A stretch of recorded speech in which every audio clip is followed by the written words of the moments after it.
लगातार रखने गई थी, लेकिन उन्हें कुछ भी अनयूजुअल नहीं मिला। लेकिन सेकेंड ईयर में फिर से एक फर्स्ट ईयर स्टूडेंट के साथ एक्सीडेंट हो गया। उसके बाद से कोई भी आधी रात को लेक के पास जाने की हिम्मत नहीं करता। ठीक है, अब इसके बारे में मत सोचो। उसने उसके डर को नोटिस किया और अपनी आवाज धीमी करते हुए बोला, चलो मैं तुम्हें डॉर्मेट्री तक छोड़ देता हूँ। लिन शाओये ने नोट किया और थोड़ा तेज चलने लगी। पूरे रास्ते दोनों चुप रहे, सिर्फ उनके फुटस्टेप्स और कभी कभी कानों के पास से गुजरती हवा की आवाज सुनाई दे रही थी। गर्ल्स डॉर्मेट्री के गेट पर पहुंचकर वो रुक गया। कल हॉस्पिटल जाकर अपनी नोज का चेकअप दोबारा करवा लेना, इसे लाइटली मत लेना। जी पता है। लिन शाओये ने हाथ से एल का साइन बनाया, फिर मुड़कर डॉर्मेट्री बिल्डिंग के अंदर भाग गई और रात के अंधेरे में गायब हो गई। वो बॉयज डॉर्मेट्री की तरफ चला गया। रूम में पहुंचते ही उसने देखा कि वो फैयांग और युआन काइवेन एक जगह बैठकर बड़े एक्साइटेड होकर बातें कर रहे थे। जैसे ही उन्होंने उसे अंदर आते देखा, तू आजुन तुरंत फोन लेकर उसके पास दौड़ता हुआ आया। बिग ब्रदर, ये जल्दी से सीनियर सिस्टर शाओये का ये सोल्यूशन देखो, वो सच में बहुत अमेजिंग है। मैं पूरा दिन इस प्रॉब्लम के बारे में सोच रहा था, लेकिन मुझे कोई क्लू नहीं मिला और उन्होंने सिर्फ कुछ ही मिनट्स में इसे सॉल्व कर दिया। उसने फोन की स्क्रीन पर एक नजर डाली। स्क्रीन पर लिन शाओये व्हाइट पेपर पर प्रॉब्लम सॉल्व करके समझा रही थी। उसका एक्सप्लेनेशन क्लियर था और आवाज भी बहुत जेंटल थी। उसने हल्की सी हूं की और फिर अपनी स्टडी टेबल पर जाकर बैठ गया। उसने कुछ पेपर्स निकाले और उन पर लिखने और डायग्राम्स बनाने लगा। बिग ब्रदर, ये आप क्या ड्रॉ कर रहे हैं? तू आजुन क्यूरोसिटी में उसके पास झुककर पेपर पर बने कॉम्प्लिकेटेड लाइंस और सिंबल्स को देखने लगा। उसके चेहरे पर कंफ्यूजन साफ दिख रहा था। उसे बिल्कुल कुछ समझ नहीं आ रहा था। तुम समझ जाओ, वही हैरानी की बात होगी। वो स्माइल किया और लिखता रहा। ये ज्वीसन लेक केस को लेकर उसके अपने डिडक्शंस थे, जिन्हें उसने सिस्टम से मिली एक्स्ट्रा ऑर्डिनरी ऑब्जर्वेशन एबिलिटी के साथ कंबाइन किया था। लिन शाओये ने इसे सिर्फ एक रूमर बताया था, लेकिन उसे हमेशा लग रहा था कि ये मैटर इतना सिंपल नहीं है। वू फेयांग और युआन काइवेन भी वापस आ गए। दोनों की नजरें उसके चेहरे पर टिक गईं और उनके एक्सप्रेशंस में भी वही क्यूरियोसिटी थी। बिग ब्रदर, ये इतनी रात हो गई है और आप अभी भी सनग्लासेस पहने हुए हैं। आपको सच में क्लियरली दिखाई देता है। कई दिन साथ रहने के बाद भी उन्होंने कभी उसे सनग्लासेस उतारते हुए नहीं देखा था, इसलिए उनके मन में पहले से ही बहुत क्यूरियोसिटी थी। उसने सर उठाया, तीनों की तरफ देखा और स्माइल करते हुए बोला, आदत हो गई है, अब भी क्लियरली दिखाई देता है। लेकिन उसने उन्हें ये नहीं बताया कि सनग्लासेस के पीछे उसकी आंखें सिस्टम के मिशन से रिवॉर्ड्स कलेक्ट करते करते रेड हो चुकी थी। इन आंखों से सिर्फ लोग बिना वजह डरते नहीं थे, बल्कि इनमें कुछ और भी स्पेशल एबिलिटीज थी। इसलिए उसे इन्हें केयरफुली हाइड करना पड़ता था। लाइट्स ऑफ होने का टाइम होने वाला था। उसने पर्सनल हाइजीन कंप्लीट की और बेड पर लेट गया। जैसे ही डॉर्मेट्री की लाइट्स ऑफ हुई, उसने चुपके से सनग्लासेस उतार दिए। उसकी उंगलियां आंखों की आईलिड्स पर हल्की सी फिसली और उसने धीरे से साय किया। इन आंखों की वजह से आने वाली प्रॉब्लम्स उसकी इमेजिनेशन से भी ज्यादा थी। वो अभी सोने ही वाला था कि अचानक उसके दिमाग में सिस्टम की नोटिफिकेशन गूंज उठी। टिंग! एक्स्ट्राऑर्डिनरी ऑरा, नया system mission. Main story line का world level detective mission unlock हो गया है। मिशन: जुईसिंग लेक में गिरने वाले स्टूडेंट को रेस्क्यू करो। Reward: extra ordinary observation ability के 10 पॉइंट्स और 10,000 युआन कैश। वो तुरंत बेड से उठ बैठा। उसका पैर गलती से बेड के फ्रेम से टकरा गया और दर्द के मारे उसके मुंह से हल्की सी आवाज निकल गई। जुईसिंग लेक! क्या लिन शाओये ने जो रूमर बताया था, उसके पीछे सच में किसी इंसान का हाथ है? ज्यादा सोचने का टाइम नहीं था। उसने तुरंत जैकेट उठाई और रूम से बाहर भाग गया। इतनी जल्दी में उसकी एक स्लीपर फ्लोर पर ही छूट गई, लेकिन उसने उसे उठाना भी जरूरी नहीं समझा। एक पैर में नंगे पांव ही वो जुईसिंग लेक की तरफ दौड़ पड़ा। रात का अंधेरा पूरी तरह छाया हुआ था। जुईसिंग लेक के आसपास इतनी खामोशी थी कि माहौल डरावना लग रहा था। सिर्फ लेक के पानी के ऊपर से गुजरती हवा की आवाज आ रही थी। दूर से ही उसने एक मेल स्टूडेंट को धीरे धीरे लेक के बीच की तरफ जाते देखा। पानी उसके सीने तक पहुंच चुका था। उसकी आंखें बिल्कुल ब्लैंक थीं, जैसे वो किसी चीज के कंट्रोल में हो। वो एक एक कदम करके और गहरे पानी की तरफ बढ़ रहा था। धीरे! उसने जोर से चिल्लाया और तुरंत उसकी तरफ दौड़ पड़ा। आखिरकार उसने उस लड़के का हाथ पकड़ लिया, लेकिन वो मेल स्टूडेंट जैसे उसकी बात सुन ही नहीं रहा था। वो अब भी आगे बढ़ता जा रहा था और उसकी स्ट्रेंथ सरप्राइजिंगली बहुत ज्यादा थी। मजबूरन उसने हाथ उठाया और लड़के की गर्दन के पीछे जोर से हिट कर दिया। मेल स्टूडेंट तुरंत बेहोश हो गया और उसकी बाहों में गिर पड़ा। उसने बड़ी मुश्किल से उसे उठाया और लेक के किनारे की तरफ बढ़ने लगा। Side mission complete, reward issue कर दिया गया है, होस्ट प्लीज चेक।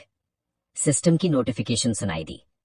उसने राहत की सांस ली और अपनी बाहों में पड़े मेल स्टूडेंट को देखा, तभी उसकी नजर उसके नेल्स के बीच बचे हुए थोड़े से व्हाइट पाउडर पर पड़ी। पानी लगने के बाद वो पाउडर ऑलमोस्ट गायब हो चुका था। उसने भौहें सिकोड़ ली। ये डेफिनेटली कोई सिंपल पैरानॉर्मल इंसिडेंट नहीं था। दिन के वक्त जुई सिंह लेक के आसपास की रेलिंग क्लियरली लॉक्ड होती थी, लेकिन अब वो पूरी तरह खुली हुई थी, जैसे किसी ने जानबूझकर किसी के लिए रास्ता छोड़ा हो। वो मेल स्टूडेंट को लेकर डॉर्मेट्री की तरफ बढ़ा। उसके मन में अब और भी पक्का यकीन हो गया था, इस पूरे इंसिडेंट के पीछे जरूर कोई इंसान था।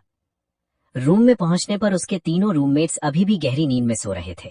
उनकी रेगुलर स्नोरिंग की आवाज आ रही थी, और उसके इतने शोर के बाद भी उनकी नींद नहीं खुली। उसने मेल स्टूडेंट को चेयर पर बिठाया और उसका सिर स्टडी टेबल पर रख दिया। फिर खुद बेड पर जाकर लेट गया, लेकिन बार बार करवटें बदलता रहा। लगता है जुई सिंह लेक का ये सीक्रेट जल्दी ही सॉल्व करना पड़ेगा। अगली सुबह रूम के बाकी लोगों के उठने से पहले ही वो चुपके से जुई सिंह लेक पहुंच गया। लेक की सरफेस सुबह की फॉग से ढकी हुई थी। रेलिंग भी अपनी ओरिजिनल पोजीशन में वापस आ चुकी थी और प्रॉपरली लॉक थी। अगर कल रात का एक्सपीरियंस ना होता तो सच में लगता जैसे वो सब सिर्फ एक इल्यूजन था। उसने लेक के पूरे किनारे का केयरफुली इंस्पेक्शन किया, लेकिन उसे कोई और क्लू नहीं मिला।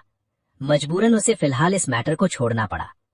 सुबह 8 बजे सारे नए स्टूडेंट स्पोर्ट्स ग्राउंड में गैदर हुए। प्रिंसिपल काव्यन मनु ने ओपनिंग सेरेमनी स्पीच थी। उसके बाद उन्होंने मिलिट्री इंस्ट्रक्टर गू दंडान का इंट्रोडक्शन दिया। ये फीमेल इंस्ट्रक्टर देखने में यंग थी, लेकिन उसका वर्किंग स्टाइल एक्सट्रीमली स्ट्रिक्ट था। जैसे ही कुछ स्टूडेंट्स आपस में धीरे धीरे बातें करने लगे, उसने उन्हें 1 घंटे तक खड़े रहने की पनिशमेंट दे दी। इससे पूरे ग्राउंड पर तुरंत डिसिप्लिन आ गया। सब अटेंशन। गू दंडान की आवाज पावरफुल और कमांडिंग थी। उसकी नजर स्टूडेंट्स की लाइन पर घूमी और अचानक उस पर रुक गई। वो स्टूडेंट, क्या तुम्हें लगता है मिलिट्री ट्रेनिंग के वक्त सनग्लासेस पहनना बहुत कूल लगता है? उसने पहले ही इस सिचुएशन के लिए खुद को प्रिपेयर कर रखा था। उसने सीधे और क्लियर टोन में जवाब दिया, रिपोर्ट इंस्ट्रक्टर, मेरी आंखों की अभी अभी सर्जरी हुई है, इसलिए उन्हें हवा के कांटेक्ट में नहीं ला सकता। गू दंडान ने अप्रूवल में नोट किया। गुड, आगे से सब लोग इसी तरह क्लियरली आंसर करना। उसके बाद के मिलिट्री ट्रेनिंग के दिन बोरिंग भी थे और एग्जॉस्टिंग भी। सुबह फॉर्मेशन प्रैक्टिस होती और तेज धूप के नीचे मिलिट्री पोस्चर में खड़े रहने से सबके कपड़े पसीने से पूरी तरह भीग जाते। वो फी यांग और बाकी रूममेट्स डॉर्मेट्री में लौटते ही बेड पर गिर पड़ते और कंप्लेन करते कि अब और बर्दाश्त नहीं हो रहा।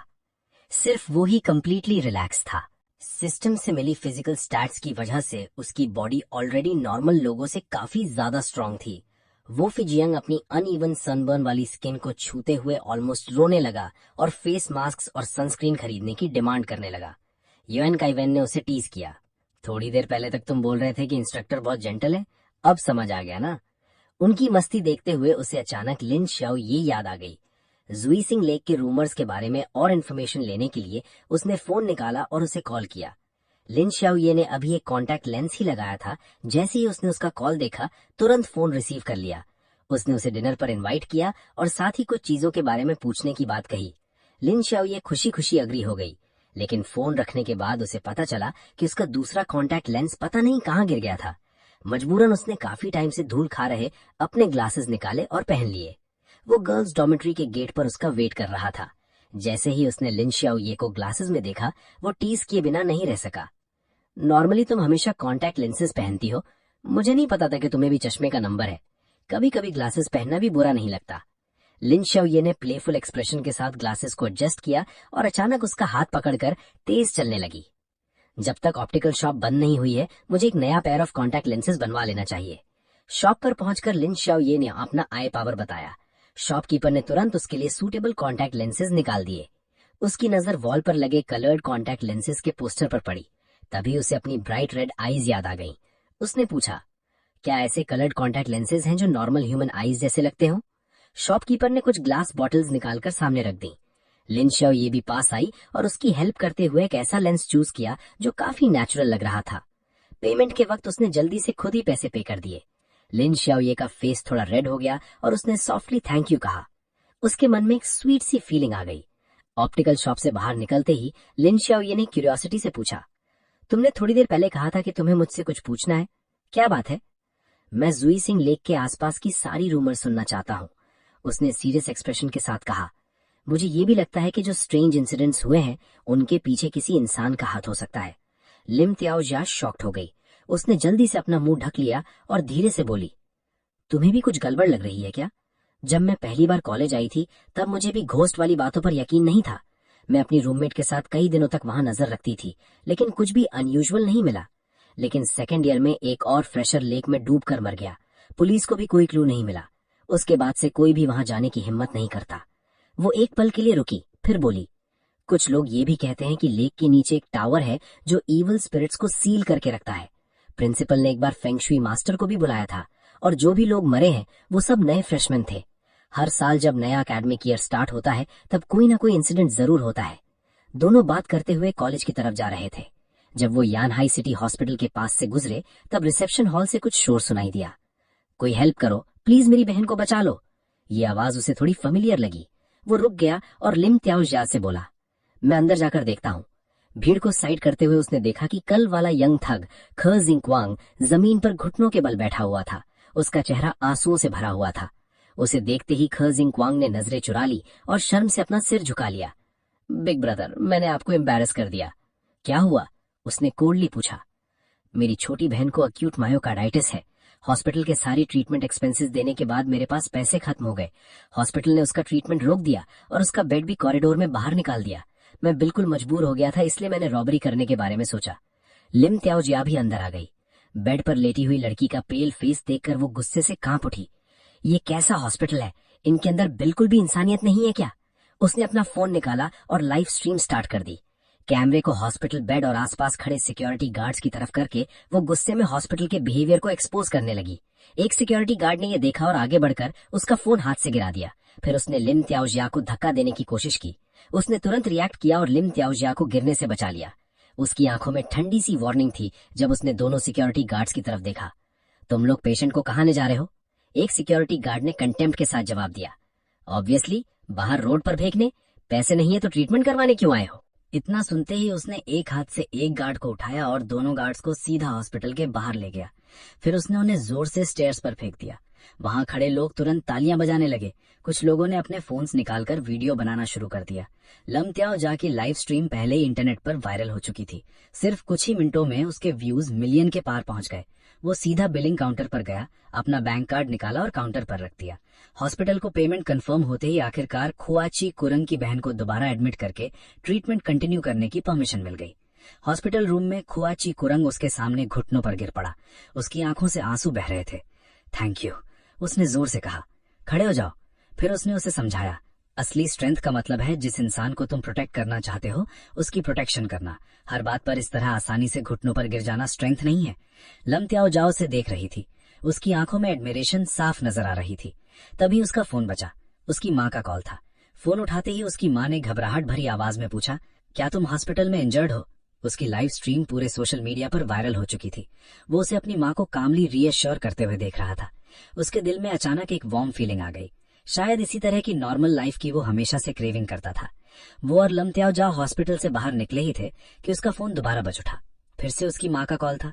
फोन उठाते ही दूसरी तरफ से वरिड वॉइस आई, न्यू न्यू, तुम ठीक हो ना? उसने साइड में खड़ी लिम त्याओजिया की तरफ देखा। उसके फेस पर भी कंफ्यूजन थी। उसने फोन पर जवाब दिया, मैं ठीक हूँ। माँ आप ऐसा क्यों पूछ रही हैं? तभी लिम त्याओजिया के फादर लिम थुशेंग ने फोन अपने हाथ में ले लिया। उनकी आवाज टेंशन से भरी हुई थी। तुम्हें सिटी हॉस्पिटल में किसी ने मारा है और तुम कह रही हो कि तुम ठीक हो? लिम त्याओजिया शॉक्ड हो गई। पापा आपको कैसे पता चला? मुझे हॉस्पिटल में मारा गया था, ये आपको कैसे पता? लिम थुशेंग की आवाज फोन पर गुस्से और टेंशन में सुनाई दी। साथ ही बैकग्राउंड में उसकी माँ यंथीलान की आवाज भी सुनाई दे रही थी। उसने फोन की तरफ देखते हुए हल्का सा स्माइल किया। मैं तुम्हें एक चीज दिखाता हूँ। उसने फोन स्क्रीन लिम त्याओजिया के सामने कर दी। स्क्रीन पर उस इंसिडेंट से रिलेटेड न्यूज आर्टिकल्स दिख रहे थे। ये देखो, मुझे नहीं पता था कि तुम्हारा इन्फ्लुएंस इतना बड़ा है। लिम त्याओजिया ने फोन लिया तब उसे पता चला कि किसी ने उसके पूरे लाइव स्ट्रीम का वीडियो रिकॉर्ड करके इंटरनेट पर अपलोड कर दिया था। हेडलाइन क्लियरली लिखी थी, सिटी हॉस्पिटल की unethical practices exposed, emergency patient के साथ बदसलूकी। लिम त्याओजिया ने ब्राउज से कोड लिए, लेकिन फोन रखते ही उसका फोन फिर से बज उठा। इस बार भी लिम थुशेंग का कॉल था। उनकी आवाज पहले से भी ज्यादा अर्जेंट थी। बेटी, अभी तुरंत सिटी नर्सिंग होम आ जाओ। ग्रैंडपा को अचानक हार्ट अटैक आ गया है। इतना कहने के बाद कॉल कट हो गई। लिम त्याओजिया तुरंत पैनिक हो गई। उसकी आंखों से आंसू आ गए। जरूर उन्हें मेरी वजह से डर लग गया होगा। ग्रैंडपा मुझे सबसे ज्यादा प्यार करते हैं। मैंने जल्दी से उसे कंसोल किया। डोंट वरी, वो डेफिनेटली ठीक होंगे। इतना कहकर मैंने रोड साइड से एक टैक्सी रोकी। लमत्याओजा नाक से ब्लीडिंग रोकने के लिए अपना सिर ऊपर किए खड़ी थी। मैंने उसे सीधा उठाकर अपनी बाहों में ले लिया। लमत्याओजा एक पल के लिए कंप्लीटली स्टन रह गई। उसके चीक्स तुरंत रेड हो गए, इतने कि वो अपनी नोज ब्लीड भी भूल गई। जब उसे मुंह में ब्लड का टेस्ट महसूस हुआ तब उसे रियलाइज हुआ कि वो मुझे देखकर कुछ ज्यादा ही डिस्ट्रैक्ट हो गई थी। सिटी नर्सिंग होम पहुंचने के बाद मैं लमत्याओजा के साथ अंदर चला गया। ये जगह बिल्कुल एक नेचुरल रिजॉर्ट जैसी थी। चारों तरफ ग्रीनरी थी, छोटे ब्रिजेस थे और फ्लोइंग वाटर था, और एनवायरनमेंट बहुत पीसफुल था। साइन बोर्ड्स फॉलो करते हुए हम लगभग 10 मिनट तक चले। आखिरकार हम एक बिल्डिंग के बाहर पहुंच गए।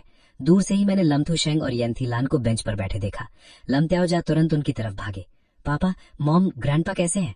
डॉक्टर ली ने कहा है कि अब डेंजर नहीं है, तुम अंदर जाकर उनसे मिल लो, लम्थुशेंग खड़े होते हुए बोला। लमत्याओजा ने धीरे से रूम का डोर खोला और क्वाइटली अंदर चली गई। फिर उसने डोर बंद कर दिया। मैं बाहर खड़ा रहा और पोलाइटली लम्थुशेंग और येंथीलान को नॉट किया। Hello uncle, hello aunty. दोनों ने बस हल्का सा नॉट किया और कुछ नहीं कहा। मैं वॉल से टिककर चुपचाप खड़ा रहा। एटमॉस्फेयर थोड़ा ऑकवर्ड और साइलेंट था। कुछ देर बाद येंथीलान ने सबसे पहले बात शुरू की। उनकी नजर मुझ पर टिक गई। यहाँ आने से पहले तुम पूरे टाइम शाओये के साथ थे? जी, मैंने सॉफ्टली जवाब दिया। शाओये ने तुम्हें बताया है? मैं उसे कॉलेज में डेटिंग करने की परमिशन नहीं देती। येंथीलान का टोन थोड़ा सीरियस था। मैंने हल्का सा हेडशेक किया। नहीं। फिर उन्होंने पूछा, क्या तुम अभी शाओये को डेट कर रहे हो? अभी हम सिर्फ नॉर्मल फ्रेंड्स हैं, मैंने कामली जवाब दिया। अभी? येंथीलान ने आईब्रो रेज की। मतलब तुम फ्यूचर में शाओये को परस्यू करना चाहते हो? मैं एक पल के लिए स्पीचलेस हो गया। मुझे समझ नहीं आ रहा था कि क्या जवाब दूं। आखिर में मैंने कहा, शाओये को वैसे भी बहुत लोग परस्यू करते हैं। मुझे लगता है बहुत सारे लड़के उसके बॉयफ्रेंड बनना चाहते होंगे। येंथीलान ने मुझे एक डीप इन्वेस्टिगेटिंग लुक दिया। शाओये का फ्यूचर हस्बैंड जरूर सक्सेसफुल इंसान होना चाहिए। मैंने इस बार कोई जवाब नहीं दिया। तभी रूम के अंदर से लम चिंग थैंग की आवाज आई। शाओये, अपने उस स्ट्रॉन्ग फ्रेंड को अंदर लाओ, ग्रैंडपा भी उससे मिलना चाहते हैं। लम्थुशिंग कंफ्यूज होकर पूछने लगे, पापा कब होश में आए? मैं तो पहले से ही होश में था। लमत्योजिया हंसी और फिर मेरी तरफ हाथ हिलाकर बोली, चलो, ग्रैंडपा तुमसे मिलना चाहते हैं।